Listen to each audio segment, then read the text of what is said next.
নমস্কার, আবার দ্বিতীয় ভিডিও নিয়ে আপনাদের কাছে এসে গেছি। এই যে আপনাদের দেখেছিলাম আমরা হোটেলে এসেছিলাম, তো তারপর থেকে ভিডিওটা শুরু হচ্ছে। এবার আমরা একটা সাইট সিনে বেরোবো, সেজন্য ব্রেকফাস্ট দিয়ে দিয়েছে। ব্রেকফাস্টে ছিল লুচি, সাদা আলুর চচ্চড়ি আর জিলিপি। ব্রেকফাস্টটা সেরে নিয়ে আমরা এবার যাব সাইট সিনের জন্য।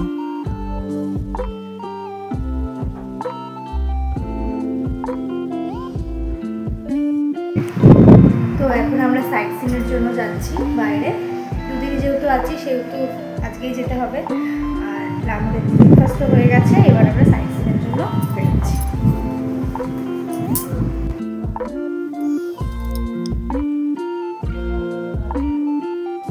এই যে আজকে আমরা যাচ্ছি গোরগাবুরু রেঞ্জটা দেখতে।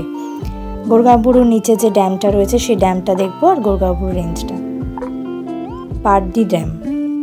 আর আমরা যখন যাব রাস্তার মধ্যে দিয়ে যে ভিলেজটার মধ্যে যাব সেটার নাম হচ্ছে সান্তালি ভিলেজ। সেটার মধ্যে দিয়ে গিয়ে আমরা পৌঁছাবো গোরগাবুরু রেঞ্জে। রাস্তাগুলো দেখতে এত সুন্দর লাগছে। আমাদের এই কলকাতার জনবসতিপূর্ণ জীবন থেকে বেরিয়ে কিছুদিনের জন্য এরকম একটা জায়গায় ঘুরে আসলে খারাপ হয় না, একটা মানে ভালো রিফ্রেশমেন্ট হয়ে যায়। দুই দিকে শুধু জঙ্গল। এই যে আমাদের সেই ভিলেজটা এসে গেছে, একদম মাটির বাড়ি, সুন্দর নকশা করে সাজানো রয়েছে। আলাদাই দৃশ্য, কলকাতায় তো এইসব দেখা যায় না। ওখানে দেখুন কি সুন্দর, চারিদিকটা সবুজ মাঠে ভর্তি।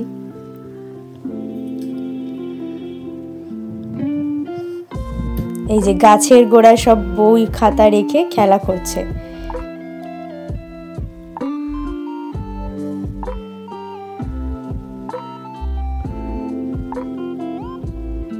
এই দাদার সাথেই আমরা পুরো গেছিলাম, পুরো 4টে দিনই আমরা সবাই বাইরের সিনারি দেখছি। কিন্তু এদের এখানে না জলের খুব কষ্ট, জল পাওয়াটা খুব ডিফিকাল্ট। আর সামান্য বিসলারি বোতলগুলো তো 50 টাকা 60 টাকা, 20 টাকার বোতলগুলো 60 টাকা 50 টাকায় বিক্রি হচ্ছে। জলের কষ্টটা ভীষণ এখানকার মানুষদের, ওদেরও কিছু করার নেই, এত দামেই ওদেরকে জল বিক্রি করতে হবে।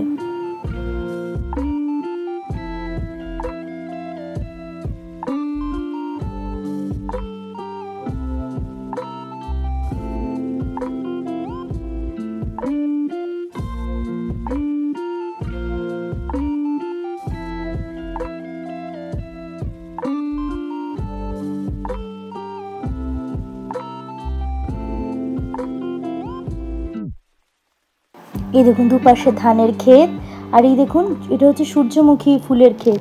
কি সুন্দর গোল থালার মতো হলুদ রঙের হয়ে রয়েছে। এরকম তো মানে সূর্যমুখীর ক্ষেত আমরা দেখতে পাইনি কোনোদিন, আমার তো ফার্স্ট টাইম দেখা, কারণ এর আগে আমি কোথাও দেখিনি। সব মিলিয়ে দারুণ অভিজ্ঞতা।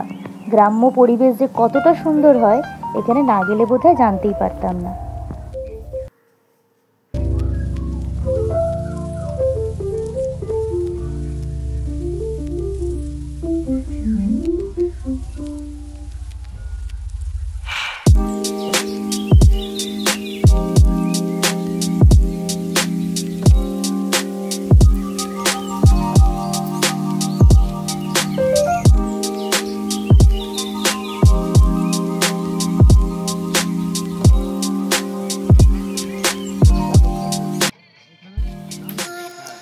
গোরগাবুরুর পাদদেশে অবস্থিত এই ড্যামটি। ছোটনাগপুর অঞ্চল মালভূমির জন্য বিখ্যাত, আর তার মধ্যে পুরুলিয়ার অযোধ্যা পাহাড়, গোরগাবুরু পাহাড়। আমরা তো জানি সব থেকে বিখ্যাত পাহাড় এইগুলো পুরুলিয়াতে, মালভূমি অঞ্চলের দিক থেকে আপনারা বলতে পারেন। সেটাকে চোখের সামনে দিয়ে দেখে সত্যি আলাদাই অনুভূতি হচ্ছিল।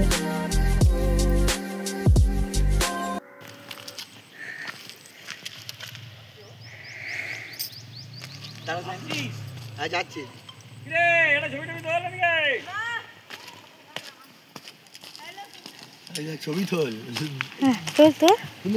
তুলেছি।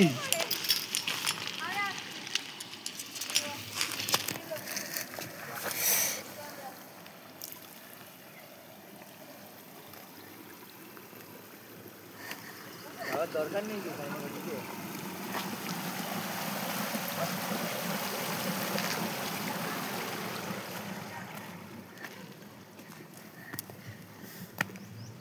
গোরকাপুর পাহাড়।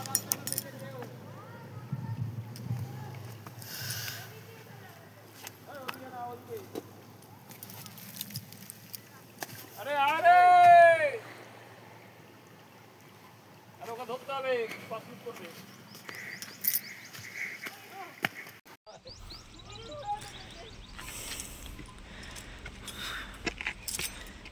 এটা যদি পারে আমরা কেন পারবো না? ভিডিও করো তুমি। এবার এইটা দিয়ে পা স্লিপ না করে দেখবি, পাটা ওখানে দিবি না, একদম উপরটা দে দে, এইটাতে এইটাতে এইটাতে এইটাতে। হ্যাঁ ওঠ, চলে আয়। হ্যাঁ দাঁড়া দুজনে। একদম পাহাড়ের কোলে দাঁড়িয়ে আছি, দারুণ লাগছে। দেখুন চারিদিকটা নদীর জল বয়ে গেছে, পুরো পাহাড়ের মধ্যে দিয়ে হাঁটছি, নিচে এই লেকটা, সব মিলিয়ে অসাধারণ লাগছে।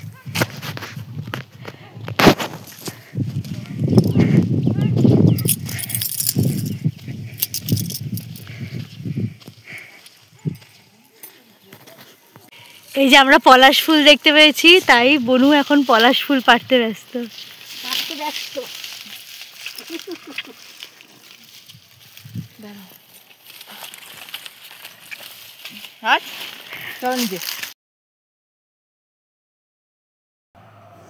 এই যে মাথায় পলাশ ফুল লাগিয়ে একটু হেঁটে নিচ্ছি, স্টাইল করে নিচ্ছি আর কি। পুরুলিয়ায় যাবো আর পলাশ ফুল মাথায় নিয়ে ভিডিও করব না, এটা তো হয় না। এটা হচ্ছে পাখি পাহাড়ে যাওয়ার রাস্তা। এই জঙ্গলের মধ্যে দিয়ে আমরা এখন হেঁটে যাচ্ছি পাখি পাহাড়ের দিকে। পাখি পাহাড়,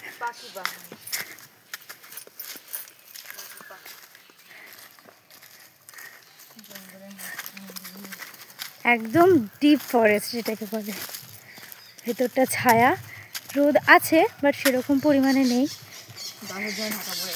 গাছের বড় বড় পাতার জন্য রোদটা ঢাকা পড়ে গেছে। বিভিন্ন নাম না জানা পাখি রয়েছে, রং বেরঙের পাখি, বেশ ভালো লাগছে দেখতে থাকুন। একটা সময় এখানে প্রচুর পরিমাণে পাখি থাকতো, তাই এই পাহাড়টার নাম পাখি পাহাড়। তো যখন মানে পাখি এখন আর থাকে না, আর এই জন্য একজন মানে অঙ্কন শিল্পী এখানে এসে পাথর খোদাই করে পুরো পাখিদের ছবি আর কি এঁকে দিয়ে গেছে, তাই এই পাহাড়টার নাম পাখি পাহাড়। কিন্তু সত্যি কথা বলতে খুব একটা ভালো আমার লাগেনি এইটা, তাই আমরা ওখান থেকে চলে এসেছি। এসে আমরা এবারে যাচ্ছি মাঠাবুরু পাহাড়ের দিকে। আর এই পাহাড়টা যা উঁচু, এখানে উঠতে গিয়ে সবারই খুব শরীর খারাপ হয়ে গেছিলো, কারণ 350 খানা সিঁড়ির পরে আবার অনেকখানির ছিল পুরো একদম উঁচু নিচু পাথর, তারপরে একদম মানে কি বলবো সরু খাড়াই রাস্তা, একদম সিধে খাড়াই রাস্তা, একদম খাড়াই। সেজন্য মানে এই পাহাড়টায় উঠতে গিয়ে সবার শরীর খুব খারাপ হয়ে গেছিলো।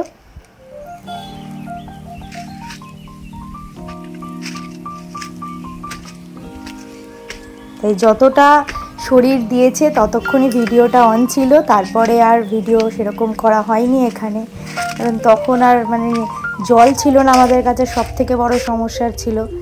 এই যে ওপর থেকে ভিউটা, তাও আমরা পুরোটা যাইনি, এটা হাফ, অর্ধেকটা গিয়ে এই ভিউটা, এই যে এরকমই রাস্তা পুরো যাচ্ছে, তো আমরা অনেকখানি উঠেছিলাম, উঠেই ভিউটা আমরা পেয়েছি। কিন্তু আরও আমরা যতটা গেছিলাম তারও হাফ রাস্তা যাওয়া বাকি ছিল, সেটার জায়গা ওঠেনি। এখানে উপরে একটা, এই পাহাড়টার ওপরে একটা কালী মন্দির আছে, যেটা বছরে একবারই খোলা হয়, সেখানে মেলা বসে, পুরো সারা গ্রামের লোকেরা সেখানে যায় মেলাতে। এই এত উঁচুতে মানুষেরা মাল নিয়ে নিয়ে ওপরে যায়, তো মানে কি বলবো, কিন্তু আমাদের পক্ষে এটা পসিবলই নয়। আর 1 বছর যে রাস্তাটা কোনো রকম ইউজ হয়নি, সেই রাস্তাটার অবস্থাটা দেখলেই বোঝা যাবে যে ঠিক কীরকম হয়ে রয়েছে। কেন আর তাছাড়া প্রচুর রোদ ছিল আর জলও ছিল না আমাদের কাছে, সেজন্য আমরা হাফ রাস্তা গিয়ে ব্যাক করেছি।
এই যে রাস্তাগুলো এরকম ছিল, আমরা নেমে যাচ্ছিলাম কারণ আর আমাদের পক্ষে যাওয়াটা পসিবল ছিল না।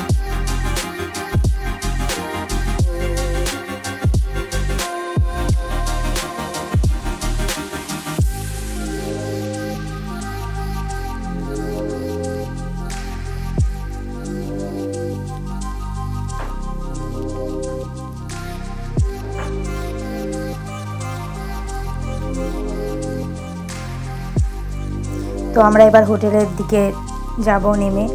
এই যে আমরা এসে এবার লাঞ্চে বসেছি, সবারই খুব খিদে পেয়ে গেছিলো, তার উপরে এত উঁচুতে উঠে সবারই খুব শরীর খারাপও হয়ে গেছিলো।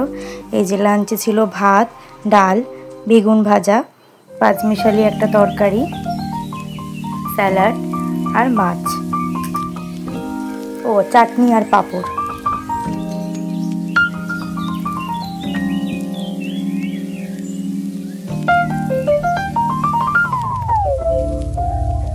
সবারই খুব বিধ্বস্ত অবস্থা, আর ওরই আর ভালো লাগছে না।